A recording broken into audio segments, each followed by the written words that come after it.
sa lahat. Diyos na mabuti, Diyos na banal, Diyos na maawain at mahabagin. Maraming salamat po sa araw na 'to na muli na naming mararanasan ang kapangyarihan ng iyong banal na salita, na maranasan namin, O God, na magkaroon ng karunungan na nagmumula sa iyo, mabago ang aming pag-iisip, puso, Panginoon, sa kaalaman. Ama, na limitado lang ang aming kaalaman. Ngunit salamat sa kapahayagan mo at inspirasyon ng iyong banal na spirito sa oras na 'to, na magpahayag ka sa pamamagitan ng iyong besel, Panginoon ko. Gamitin mo lang ako, Panginoon, gamitin mo at kasangkapanin ang aking mga bibig upang maihayag ko ang katotohanan ng iyong banal na salita, Ama, na siyang magpapalawak, magpapalawig, Panginoon, magpapatatag, Ama, ng iyong ubasan, O Diyos, ng iyong katawan bilang body of Christ sa mundong ito, Ama, na makapagpahayag ng katotohanan, Panginoon, ng iyong salita, O Diyos, na maipasa din namin at continually, Panginoon, na i-pursue namin ang kaalaman at karunungan na nagmumula sa iyo. Batid mo, Ama, ang aming kakulangan sa gabing ito. At nananampalataya at nananalig kami, Ama, na pupunuan mo ang lahat ng aming mga tanong, Ama, sa oras na 'to. Sasagutin mo rin, Panginoon, sa pamamagitan ng iyong mga salita at pang-unawa, Panginoon, na ibibigay mo sa bawat isa sa amin, O Diyos. Ihanda mo ang aming mga puso sa araw na 'to, Panginoon, sa pangalan ni Jesus na aming Diyos na buhay. Patuloy mong laging tanggapin ang kalwalhatian, Panginoon. Hallelujah. Papurit pasasalamat sa pangalan ni Jesus. Amen and amen. Purihin ang Panginoon. So kahapon po, pinag-aralan natin ang apat na law of impartation. Amen. Una, sino pong may nag-take note po ba? Meron po bang talagang nakikinig? Pwede po bang sabihin ninyo yung apat?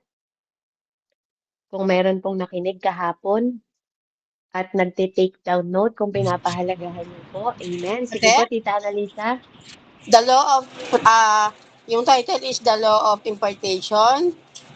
Number 1 is the law of recognition. Number 2 is the law of proximity.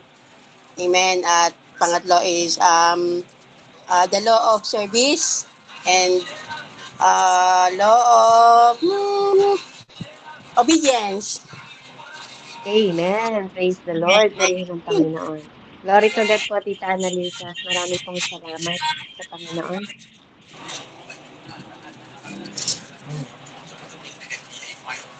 Ayan.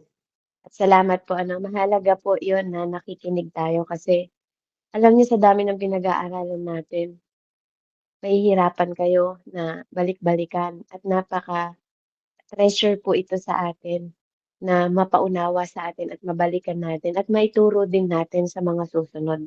Mai-continue natin na yung karunungan na binibigay sa atin ng Panginoon ay maisalin natin sa iba.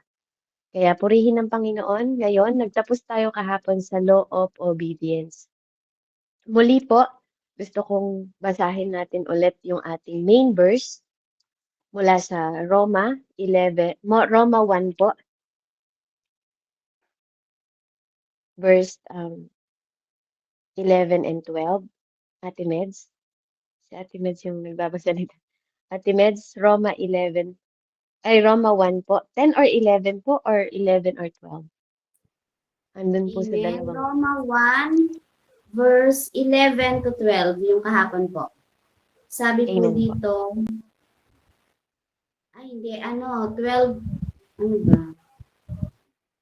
Ang 11 to 12 po ay, nananabik akong makita kayo upang mamahagi sa inyo ng mga kaloob ng Espiritu sa ikatatatag ninyo. Ang ibig kong sabihin upang magkatulungan tayo sa ikalalakas ng bawat isa sa atin sa pamamagitan ng ating pananalig sa Diyos. Amen po. Glory to God. Amen. Praise the Lord. Kaya sabi dun sa English, for I long to see you that I may impart, maibahagi, mamahagi, yun yung ibig sabihin. I-impart unto you the spiritual gift that the end ye may be established. So yun yung verse 11 niya, and 12 para magkatulungan tayo. So may ibig sabihin po, malinaw, na hindi pwedeng na kay Pastor Rodel lahat. Amen? Hindi pwedeng na kay Nanay Andrea lahat. So, malinaw na ibinahagi ng Panginoon lahat, amen, para magkatulungan tayo. Napakalinaw po nun sa salita ng Diyos. So next, the impartation, after po ng 4 kahapon, ang next number 5, the law of sacrifice. Amen? The law of sacrifice. Amen? So ang deeper na biyaya ng Panginoong Diyos, na grasya niya, ano po, and greater the price. May mga realm na hindi natin pwedeng i-enter kung hindi tayo pinahintulutan. Amen? So whether it be comfort, or pride, or position, and even reputation. Kaya nga, kung makikita natin si Elisha, pinapalo niya si Elijah. Amen? Sinusundan niya si Elijah. He burned his flown and oxen, nagaano sila. Yung flown and oxen, yung patalim na ginagamit nila, yung palakol na ginagamit nila. Di ba po? He left everything familiar para ma-pursue yung something na eternal. Iniwan nila lahat yun. Di ba? Para i-desire yung mas eternal. Amen? So dito naman, sa 2 Samuel, makikita natin dito, ito si King David. Okay? Ang kwentong ito, kung nagbabasa kayo ng Old Testament, ito yung pag-aalay nila at paggagawa ng altar ni Yahweh that time. At ito yung panahon na mag-aalay sila. 2 Samuel po, 24 hanggang 25, pabasa po Ate Robilin. Amen po. 2 Samuel 24, chapter 24, verse 24 to 25. Ngunit sinabi ng hari, hindi maaari, babayaran kita sapagkat hindi ako maghahandog kay Yahweh ng anumang walang halaga sa akin. Kaya't binayaran ni David ang giikang iyon at ang toro sa halagang 50 pirasong pilak. 25. Gumawa nga siya ng altar at nagdala roon ng handog na susunugin at handog pangkapayapaan. Pinakinggan ni Yahweh ang panalangin ni David para sa bansa at tumigil na nga ang salot sa Israel. Amen po. Maraming salamat po sa salita ng Diyos. Amen. Purihin po ang Diyos. Nakita niyo mga kapatid, hindi nag-aalay si Tatay David nang hindi masakit sa kanya. Alam niyo, yung parang walang kalakip na sakripisyo. Hindi ako mag-aalay. Sino po dito sa inyo yung nagbibigay ka lang sa Diyos dahil may sobra ka? Nagbibigay ka lang sa Diyos dahil tinapos mo muna lahat ng pangangailangan mo. Wala nang kalakip na sakripisyo. Dahil ang totoong pagbibigay, may kalakip na sakripisyo. Yun ang totoo. Ang totoong pagbibigay po, amen, yung nasasaktan ka. Yung meron siyang, alam niyo, may paggagamitan ka, pero hindi eh. Alam mo kasi yung price. Amen? Alam mo yung dapat mong i-save. Alam mo na hindi ka magbibigay ng parang dahil anong tawag dito. May salita po doon, komportable ka. Amen? Andun ka sa comfort na sobra-sobra na may pera ko eh. Hindi ganun ang pagsisid sa Panginoon, alam niyo ba? Kahit sa oras ninyo. Alam niyo yung mga komplikadong mga sitwasyon, pero pinipili mo pa rin na mag-serve sa Lord. Pinipili mo pa rin yung oras na maghayo ng salita ng Diyos kahit ipagpapalit mo pa yung trabaho mo kasi alam mo kung ano ang mas eternal. Alam mo yung sakripisyong tinatawag. The law of sacrifice. Amen? Alam niyo, napakahalaga po. Kung maiintindihan niyo ang the law of sacrifice, ito yung true impartation, mga kapatid, na nagre-require sa isang tao ng seed. Amen? Seed, surrender, and sacrifice. Uulitin ko po. True impartation requires seed, buto, amen? Seeds, surrender, and sacrifice. Amen? So narinig natin yung patotoo ng isang pastor mula sa ating Pastor Rodel. Amen. Masakit para sa kanya na mawalan ng sasakyan. Hindi madali yun kasi wala silang gagamitin. Pero yun yung malaking tulong. Pero kung nawawala naman yung kanyang assignment, yung calling niya, napapabayaan niya yung calling niya, yung sinid niya sa Panginoon mula noon hanggang ngayon, aanhin niya 'Di ba? Yoong material na yon na nakikita ng mata niya na puwedeng maglaho kaysa sa surrendering na binibigay niya. Lord, kasi yung pagmamahal mo sa gawain ng Diyos is mas mahalaga kaysa sa sasakyan na sinurrender mo. Masakit yun mga kapatid, hindi madali. Hindi niyo mararamdaman yon sa mga taong walang sasakyan. Kung gaano kalaki yung naitutulong nun sa kanilang pinansyal. Pero alam niyo yung way na parang nararamdaman mo sandali lang. Work hard nga siya ng work hard sa mga bagay na nakikita at sinusupply sa kanya. Nagsasakripisyo siya araw at gabi. Alam niyo yon, nagda-drive na halos makatulog, pero nasaan doon yung totoong seeds para sa Panginoon.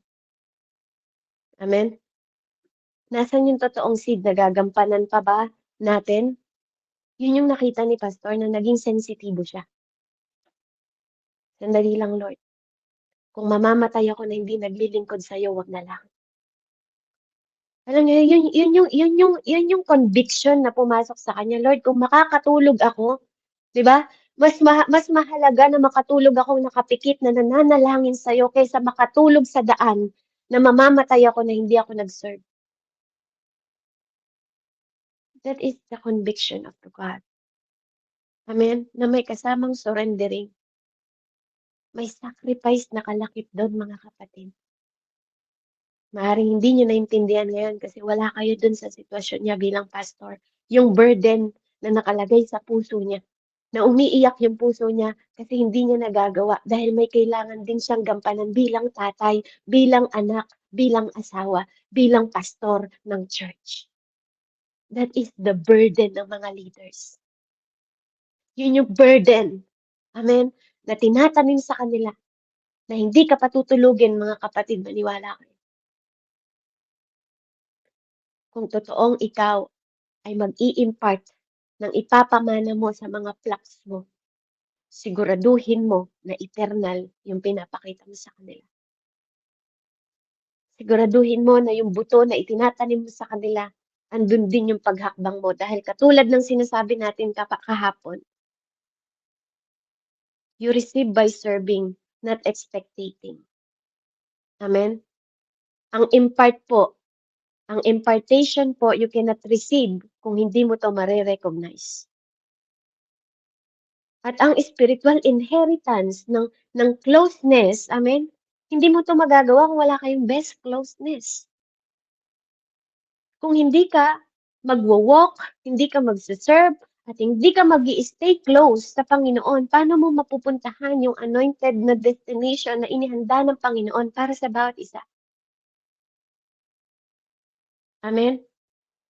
Kaya napakahalaga po ng impartation. Nagdi-demand to ng action. Hindi lang desire. Nagdi-desire ka nga maging pastor. Kaya nga tingnan nyo, ang daming nag-desire na maging pastor, pero nung naging pastor na, nung nakita na yung mga pagsubok, bumitaw na. Pero ang mga totoong tinawag, kahit anong hirap, amen, sinusurrender nila at sinasakripisyo. Dahil mas pinipili nila yung calling nila, yung assignment nila. Amen? Kesa sa mga bagay na nakikita nila. Kasi yun yung tinanim ng Diyos sa kanila. That is the law of sacrifice. Ikaw, kapatid, ano yung sinasakripisyo mo para sa Panginoon? Yes, nagtatrabaho ka para mag-provide sa pamilya mo, sa mga anak mo. Kamusta sa Panginoon? Kamusta po'y para sa Panginoon? Maintindihan naman ako ng Panginoon eh. Okay naman yun sa Panginoon. Maintindihan ng Diyos yon. Yung oras natin, yung panahon natin, yung katawan natin. Kaya nga sabi, 'di ba, sa Roman 1, 'di ba, i-sacrifice natin yung ating katawan holy. Sa'yo na nga yung 6 na araw, gusto mo pang kunin pati linggo. Naintindihan naman ako ng Diyos. Asan po yung sakripisyo doon? Maghihirap ba tayo kung ang isang araw lang po? Do you think kung alam ng Panginoon na ibinibigay natin yung isang araw natin sa Diyos, paghihirapin ka niya? Bakit ang damot-damot natin? Gusto natin kunin na lahat, pati araw niya. pati araw ng kapahingahan na gusto niya sana i-spend.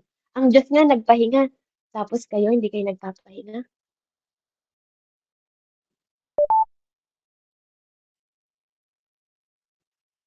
Alam niyo po, sana naiisip din natin, no, na nung nilikha ng Panginoon ang tao,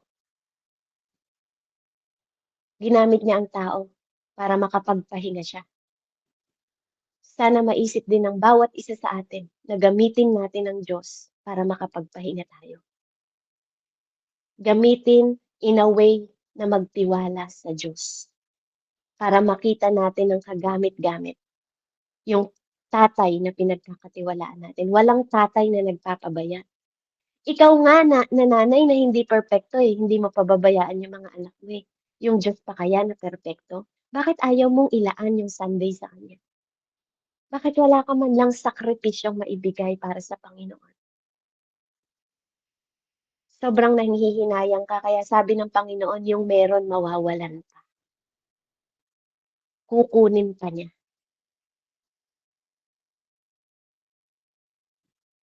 Kaya I hope and I pray po na makita nyo yung kahalagahan ng requirement ng impartation. Amen? Na makita nyo dito. Makita nyo po dito yung impartation po ng law of sacrifice. Kaya to tinawag na sakripisyo. Yung oras mo, sinasacrifice mo yung seeds, sinasacrifice mo yung surrendering, and yung sacrifice. Yung paglilingkod mo, yung pagsiserve mo. Even steward, yung pinagkatiwala sa'yo. Isa-sacrifice mo. Kasi alam mo yung tao na kausap ni Tatay David dito, actually, handa nga siyang isacrifice yung lupa na yun eh. Sa inyo na po, gawin yung altar yan. Basahin niyo po. Gawin yung altar ni Yahweh. Nawa maging kalugod-lugod sa inyong iaalay ninyo sa inyong Panginoon. Sabi niya pa. Pero hindi pumayag si David. Hindi ako kukuha ng libre.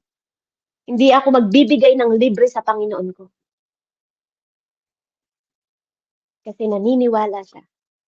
The seed, surrender, and sacrifice required the law of sacrifice. Kaya yung mga totoong may, alam nyo, malalim na pangunawa, malalim na maturity, lalo na sa paglilingkod, mga kapatid, may malalim na pangunawa. Hindi to about sa kung anong meron ka. Hindi to about sa kung anong naibibigay mo o gaano kalaki ang naibibigay mo. It's about how you understood the law pagdating sa Diyos. Pagdating sa pagsunod. Pagdating sa pag-surrender. Kung totoong kilala mong mabuti siya, alam mong hindi ka niya pababayaan. Kung totoong kilala mo that He is our Alpha, Jireh, di ba? Magpo-provide siya. Hindi ka manghihinayang sa araw na ibibigay mo sa Kanya dahil alam mo, you gain more than you deserve.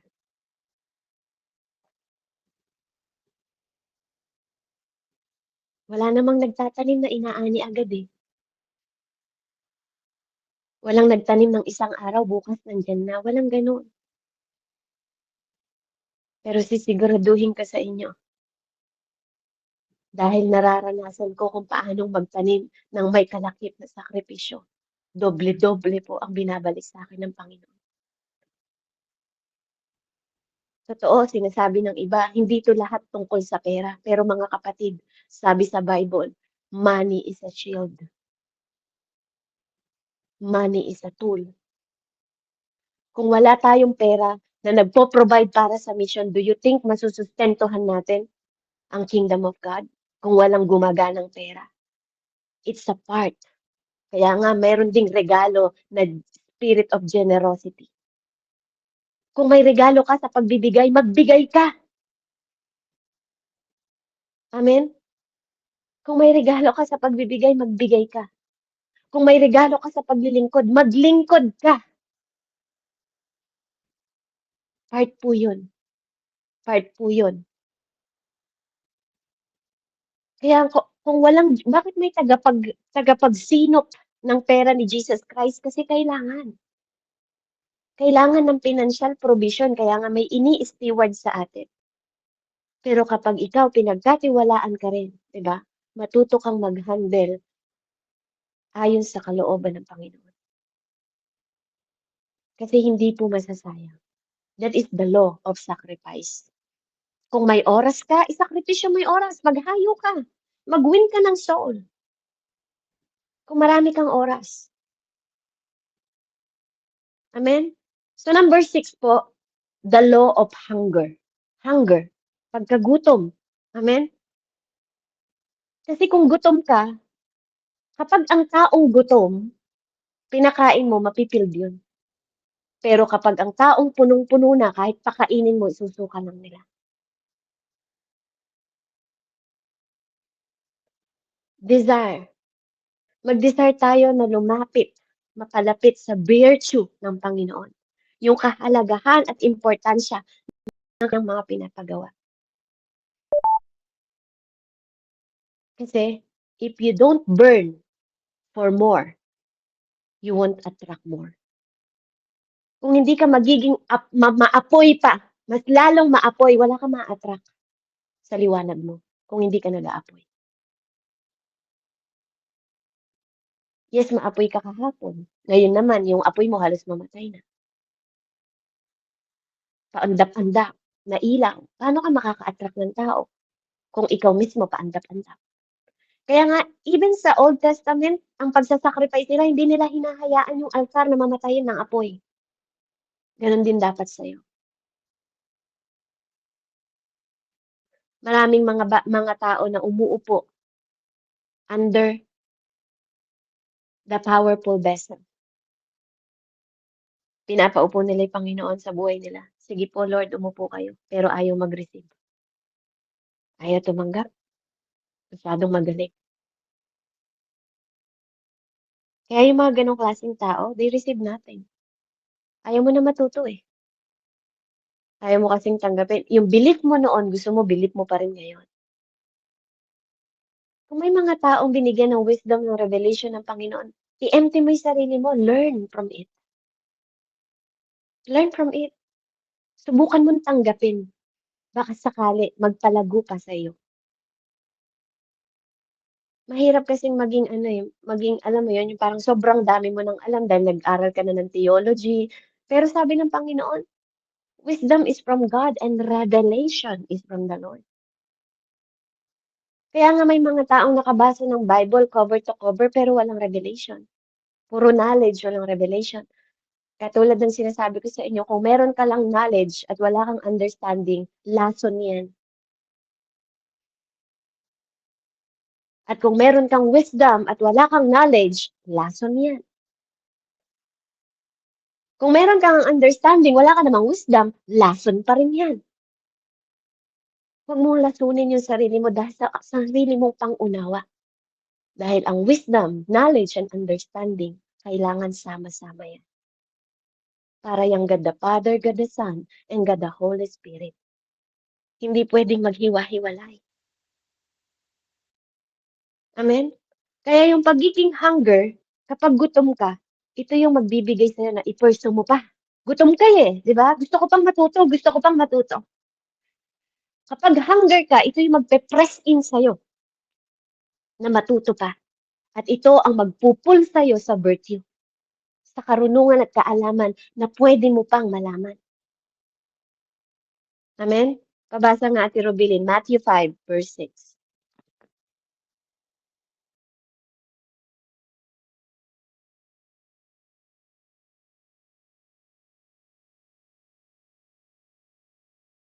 Nawala po si Ate Robilin. Pabasa nga po, Matthew 5, verse 6.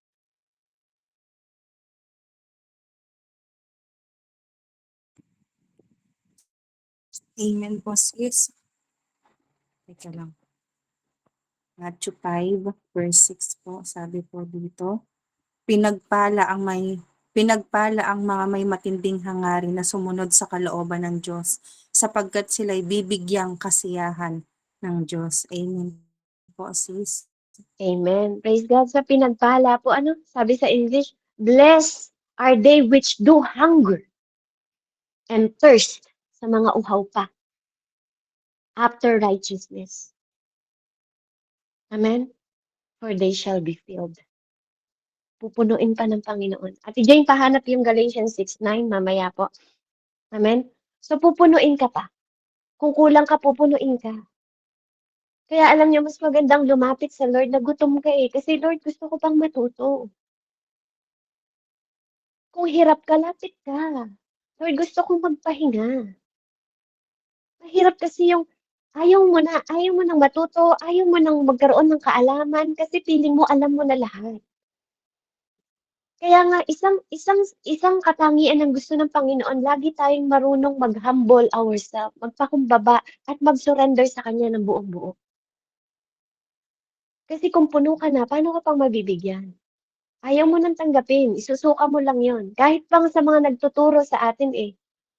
May mga pastor na hindi naniniwala sa mga propesiya, pero may fivefold ministry. Bible is a prophecy. Amen? Sa huling panahon, sabi nga sa Revelation eh, ang mga prophet ang magiging bibig. Kaya nga yung pinag-aralan natin kahapon, sabi niya, ang tumatanggap sa akin ay tumatanggap sa Ama. Ang tumatanggap sa mga propeta, magkakaroon din ng impartation na mula sa kanila. Di ba po? Kasi kung ang pagtanggap mo sa mga tao ay normal lang din yung mararanasan mo. Di ba? Yun yung pinag-usapan natin kagabi. Kung natural lang na pastor ang tingin mo sa kanila, ordinaryong pastor, ordinary lang din yung matatanggap mo. Kaya nga sabi niya, di ba, sa Matthew 10:41, he that receive a prophet in the name of prophet shall receive a prophet reward.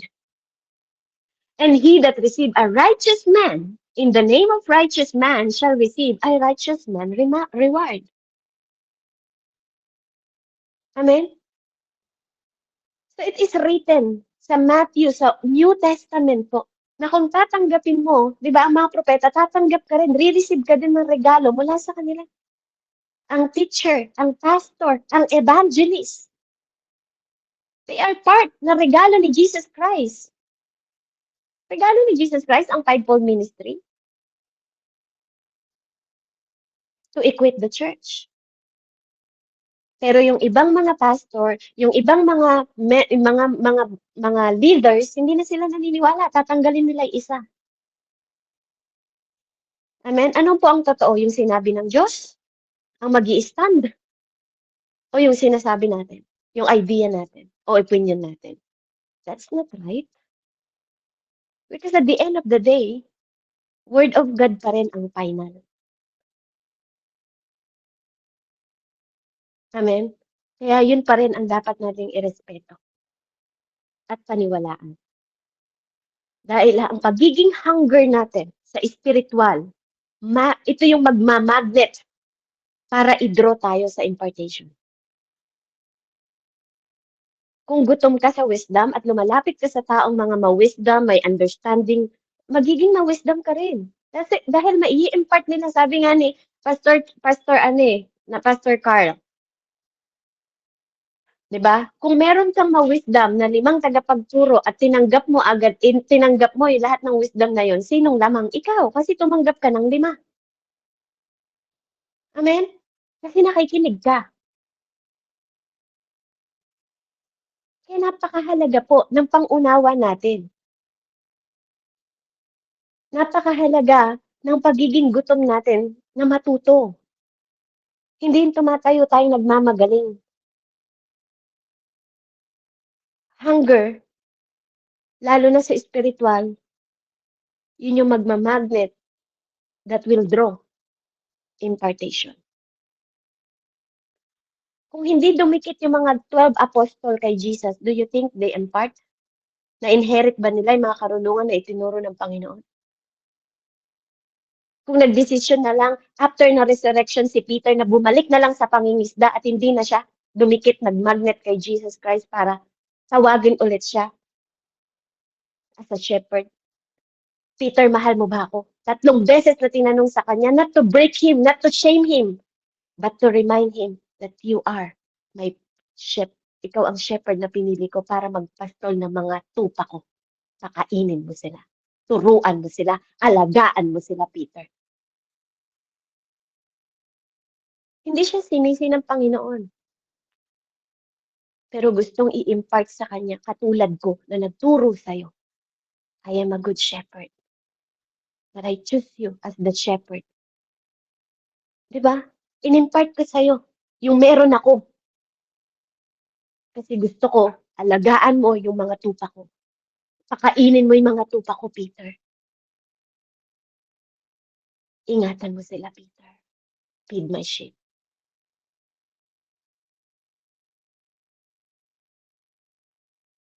Hindi siya dinuduro ni Jesus. Bakit mo ako dininay? Bakit 3 beses mo akong dininay? No. Jesus show His love. Peter, do you love me? Kasi kung mahal mo ako, matatandaan mo yung mga tinuro ko sa'yo. Peter, do you love me? Kasi kung mahal mo ako, Peter, makikita mo kung paano ko pinakain yung 5,000, 4,000, 3,000 na mga tao sa bundok. Habang nagtuturo ako. Hindi lahat sila naniniwala sa akin, Peter. Pero lahat ng tumatanggap sa akin, tatanggap ng karunungan na nagmumula sa kalangitan. Dahil katulad ng sinabi ko, paano nyo matatanggap ang mga hiwaga kung dito pa lang sa mundo hindi nyo na matanggap? Paano ko pa kayo bibigyan ng karunungan na nagmumula sa kalangitan?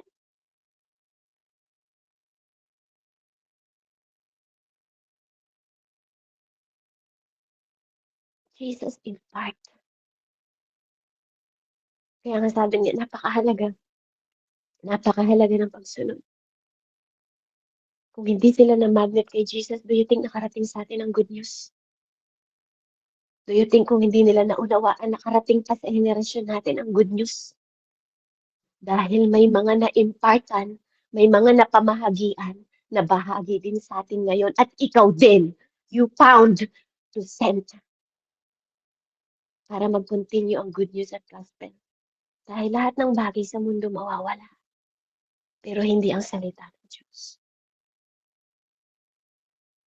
Number 7 po, the law of continuity. Magpapatuloy, mga kapatid. The law of continuity. Ang impartation po is only sustain. Katulad ng sabi ko, through the fellowship, katulad ng ginagawa natin. Ang impartation na susustain through instruction. Kapag hindi ka nakifellowship at hindi ka nakikinig ng instruction, paano ka magpapatuloy? Impartation sustain in continuity sa pagpapatuloy. Continue means continuity. Pinagpapatuloy. Kaya nga, kapag mayaman ang tatay mo, pag namatay siya, sinasalin sa anak. Pag yung anak nagpayaman ulit, pag namatay siya, sinasalin sa anak. Nagpapatuloy. Amen? Kahit sa company. Bakit ka nagtataas? Bakit ka nagkakaroon ng position sa taas? Para maibahagi ng maibahaging karunungan sa baba para sila din mag-multiply. Ganon din sa gospel, mga kapatid. Ganon din sa kingdom of God. Hindi para magbawas, kundi para mag-multiply. Kaya nga binibilin sa atin alagaan, pakainin, ingatan. Kung nagtanim ka ba ng buto sa paso at iniwan mo ng 1 linggo, do you think magbubulaklak yan? Sa lahat ng evangelism dito. Nagtatanim nga kayo, di nyo naman binabalikan. Do you think magbubulaklak yun? Nagtatanim nga tayo, ayaw naman natin magsakripisyo. Amen? Gusto mo maligtas yung buong pamilya mo, ayaw mo naman magtanim. Ayaw mo magtiis, ayaw mo magtiyaga, ayaw mo magbigay ng oras. Oras mo lang sa mundo. Sobrang puno ka na. Wala ka ng room para sa Panginoon. Kasi pagod na pagod ka na. Pagdating mo ng bahay, wala ka nang natira. Kahit sa panalangin mo, wala na. Ubus na ubus ka na. Paano ka pang makapagbibigay kung ikaw mismo suko na?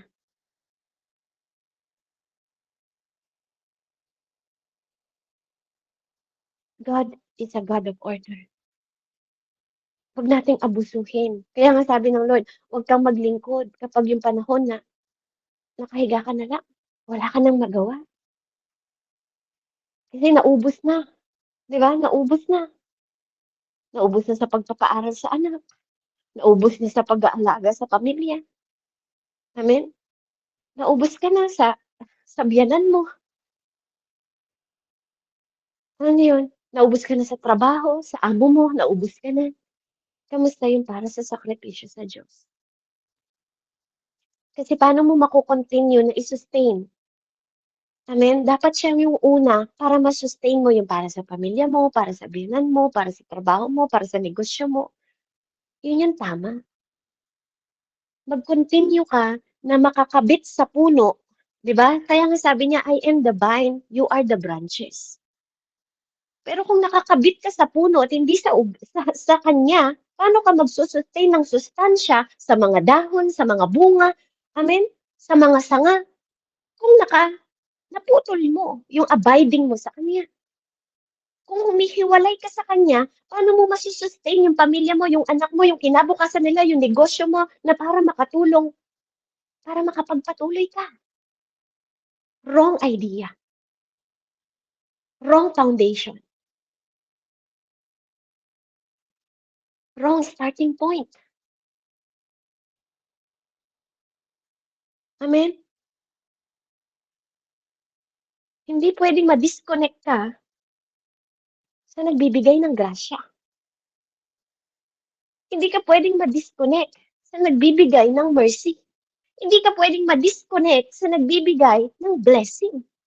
Paano mo masusustain yung pamilya mo? Hindi ka pwedeng ma-disconnect sa nagbibigay ng buhay. Paano ka magbibigay ng buhay kung disconnected ka? Amen? Kaya nga tingnan mo si Elijah. Nung lumipad siya sa taas, 'di ba?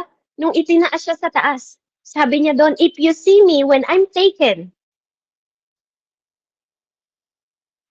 makukuha mo yung gusto mo. Hindi pumayag si Elisha na na-disconnect siya sa father niya. Kaya sabi niya, Ama, 'di ba? Ama ko, sabi niya kahapon, sa ginamit sa Israel. Pinaalala niya, yung balabal mo, iwan mo sa akin. Amen? Kasi sa pamamagitan ng yun, di ba? Actually, pag sa English, aanuhin mo din yung hiningi niya yung spirit ni Elijah. Amen? Hindi siya pumayag na ba-disconnect siya dun sa father niya until the end. Hanggang sa pagtaas ni Elijah sa kwento kahapon na binasa natin. Si Elisha naglingkod hanggang dulo kay Elijah. Ganon din si Joshua. Hindi siya na huminto ng pagsaserve until Moses was taken. Nakita niyo yung commitment? Until Moses was taken, hindi siya tumigil. Kaya yung impartation is not a moment. Hindi yung masunurin ka sa mga mentor mo, sa leader mo, ng pangsandali lang. Amen? Impartation is a process. Proseso siya na dapat pinag-aaralan natin kung paano maging close. Nakadikit. Kasi si Elijah, nakadikit kahit saan magpunta. Diba? Andun yung sensitivity niya. Alam mo bang iiwan ka na? Alam ko, huwag kayong maingay. Sabi niya kahapon, di ba? Alam ko. Saksi ang Diyos na buhay. Na ito yung tinawag na tatay ko. Alam niya. Pinadala siya ng Panginoon para sumunod ako sa kanya, para mag-serve ako sa kanya, para mag-walk ako kasama niya. Sa hirap at ginhawa, magkasama kami. Hanggang sa huling pag-alis ni Elijah, saksi siya. Ganon din si Joshua. Kaya na-impart sa kanya. Yung moment ng impartation, hindi lang sa panandalian. Hindi lang a moment, mga kapatid. Kundi proseso. Galatians 6:9, Ate Jane, pabasa po.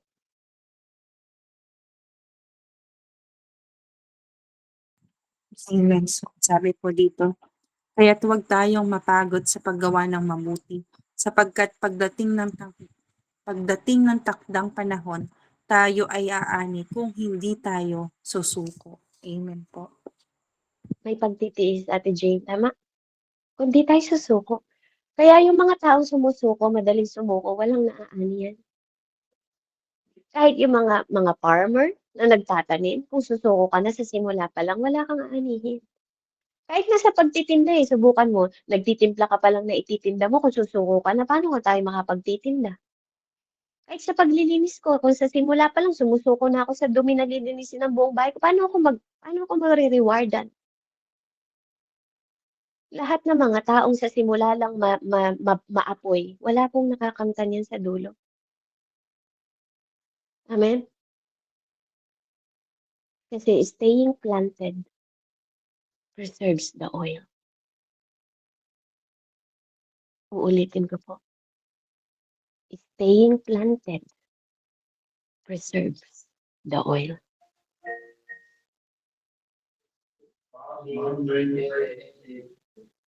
Amen? Kaya nga tingnan niyo yung sampung berhen, di ba? Nung naubusan sila ng oil. Kasi napakahalaga kung saan nyo gagamitin. Hindi lahat ng bagay sa mundo kailangan yung patulan. I-preserve nyo yung anointing nyo para sa bagay na mas mahalaga. Hindi lahat kailangan binubukay bibig. Narinig mo lang yung tungkol sa'yo. Kailangan bang sagutin mo? You have to preserve.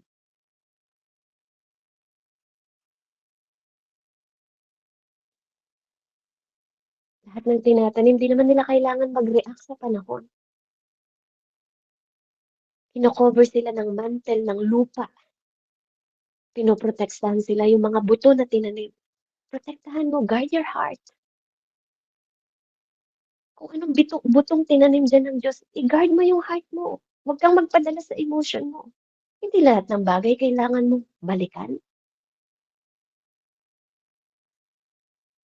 God is calling us sa important na calling, assignment, and destination. Huwag mong hayaang ma-detour ka, mapahinto ka lang dahil sa bagay na walang halaga. Dahil may totoong tumawag sa'yo bukod sa kanila. Maaaring ginamit sila kung nasan ka ngayon. Pero may isang ama pa rin na nag-preserve ng oil sa'yo hanggang sa dulo. Because you are predestined. Amen? That's the law of continuing. Kung magtitiis ka, gagawin mo hanggang dulo kahit anong season pa ang nararanasan mo sa buhay. Pag nakikita ng Diyos na nagde-desire ka, willing ka, isa-sustain ka hanggang wakas. Kapag ang Diyos ang foundation mo, kapag siya ang ugat mo, sisiguraduhin sa inyo. Kaya nga ang tinawag niyang kingdom, ikaw. Pag may nagsabi na ang kingdom ng Diyos ay nandoon o nandito, huwag kayong maniwala sa kanya. Because the kingdom of God is in you. Greater is He in you. In you. Nasa loob mo. Kaysa sa mundo na nandito. Amen? Purihin ng Panginoon sa lang po. Next po, the law of spiritual fatherhood. Lastly. Tahanap po 1 Corinthians 4:14 to 15, Ate Jane. 1 Corinthians 4:14 to 15.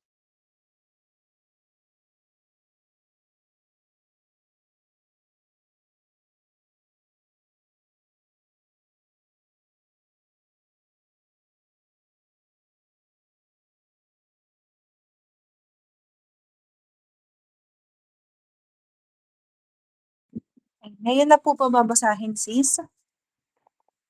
Opo, Ay, ayun po. First, ano po yung 1 Corinthians 4? 4:14 to 15. 14 to 15. Ayun po, sabi po dito. Ayun, sabi po dito, ito'y sinusulat ko, hindi upang hiyain kayo, kundi upang pangaralan bilang minamahal kong mga anak. Kahit magkaroon pa kayo ng napakaraming tagapagturo sa pamumuhay Kristiyano, iisa lamang ang inyong Ama, sapagkat kayo'y naging mga anak ko sa pananampalataya kay Kristo Jesus, sa pamamagitan ng magandang balitang ipinangaral ko sa inyo. Amen po.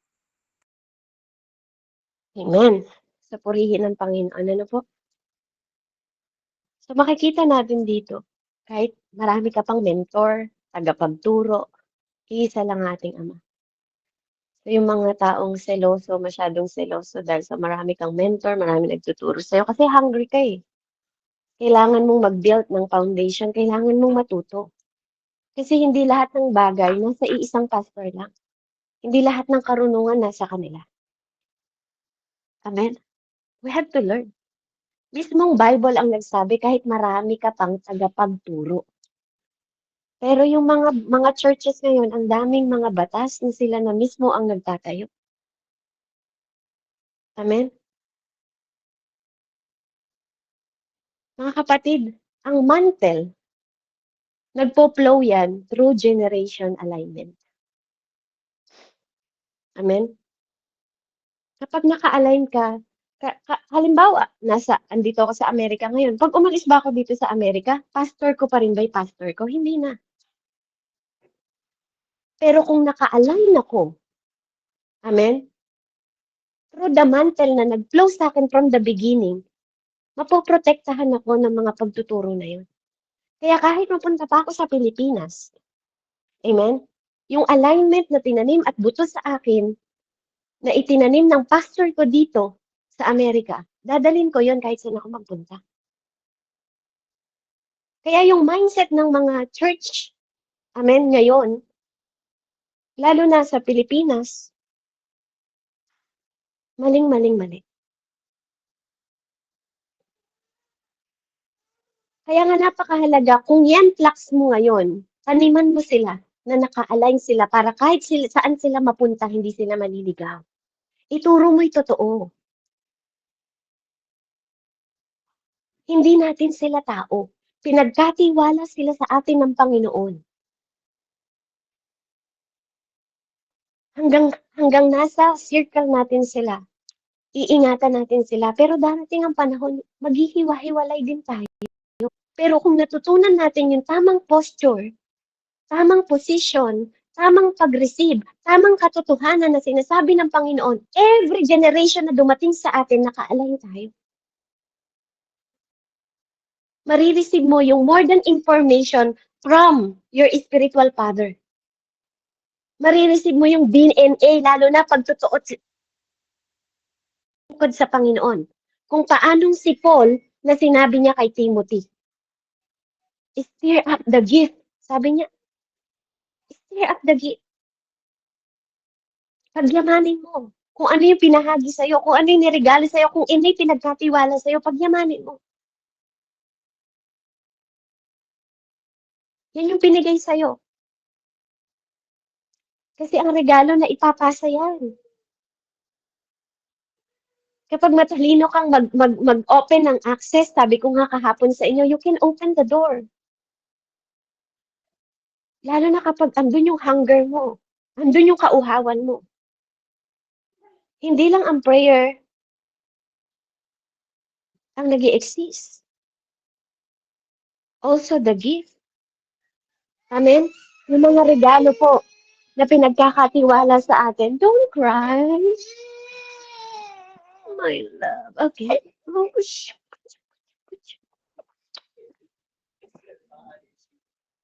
Amen. Right? So, napakahalaga po, ang mga mentor natin, ang mga tagapagturo natin, kahit pag-aano sila karami, mga kapatid, hindi mo sila pwedeng angkinin. Hindi sila pwedeng ipamana sa'yo. Pero ang tinuturo sa atin dito, only one Father. Only one Father. Yun lang ang pwede mong i-inherit. You cannot inherit all your spiritual father. Hindi ko pwedeng i-inherit si Nanay Andrea habang buhay. But I can inherit my Father in heaven. I cannot inherit Pastor Randy forever. But I can inherit my Father in heaven. Hindi niya ako iiwan. Hindi siya hiwalay sa akin. So fathers gives you some things to mentor you, to teach you, to let you grow maturity. Pero kahit gaano pa sila kadami, hindi mo pwede silang manahin.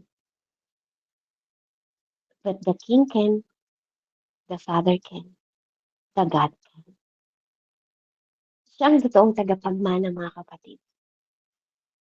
Siya ang totoong nagkakaloob ng mga regalo na sinusundan ng bawat isa sa iba't ibang klaseng mentor na meron kayo.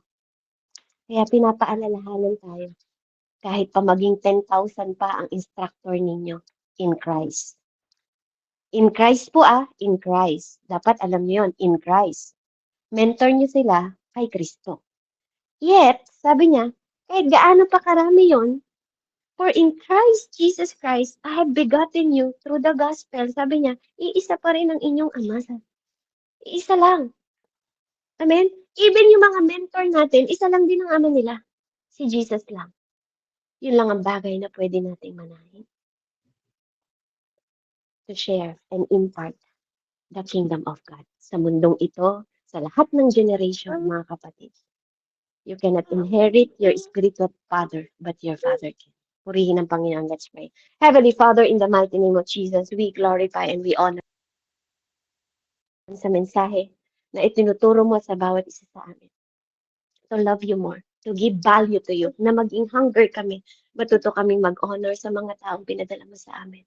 But still, Lord, you are our Father in heaven, na magtutuwid, magtuturo, mag-i-empower, magsusustain, mag-maintain ng kung anong bagay na pinagkaloob mo at pina-inherit mo sa bawat isa sa amin. Dahil ikaw ang totoong may handle, may hawak, Panginoon. You inherit everything. You increase everything kung ano mang meron sa amin. You're still in control sa atin, God. You're the King of Kings and Lord of Lords. Thank you, Father God, sa gabing ito, sa pangalan ni Jesus. Amen and amen. Thank you po, and back to you. Atin, let's glory to God po, and God bless sa bawat isa.